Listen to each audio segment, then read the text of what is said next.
Mga malalaking truck, bus, prioridad padaanin sa bagong bukas sa Candaba 3rd Viaduct ng NLEX. Si Shane Frias Velasco ng PIA sa Balitang Pambansa. Prioridad ang mga malalaking truck at bus na mapadaan sa bagong bukas sa Candaba 3rd Viaduct na tumatawid sa pagitan ng Pulilan, Bulacan at Apalit, Pampanga sa kahabaan ng North Luzon Expressway o NLEX. Ito ay matapos pa sinayaan ni Pangulong Ferdinand R. Marcos Jr. ang naturang infrastruktura na itinayo sa gitna ng southbound at northbound ng mga orihinal na viaduct na ipinagawa ng kanyang ama na si dating Pangulong Ferdinand E. Marcos Sr.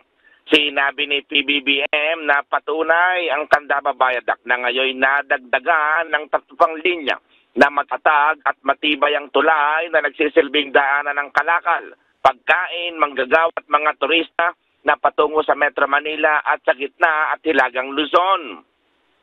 Abot sa 8 bilyong piso ang ginugulang NLEX Corporation sa naturang proyekto bilang bahagi ng kanilang konsesyon sa ilalim ng Build, Operate, Transfer. Katuwang sa pagtatayo nito ang Australian firm ng Leighton Asia na gumawa rin sa modernisasyon at pagpapalapad ng NLEX mula taong 2002 hanggang 2005.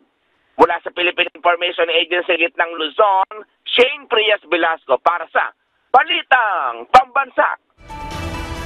Maraming salamat, Shane Frias Velasco.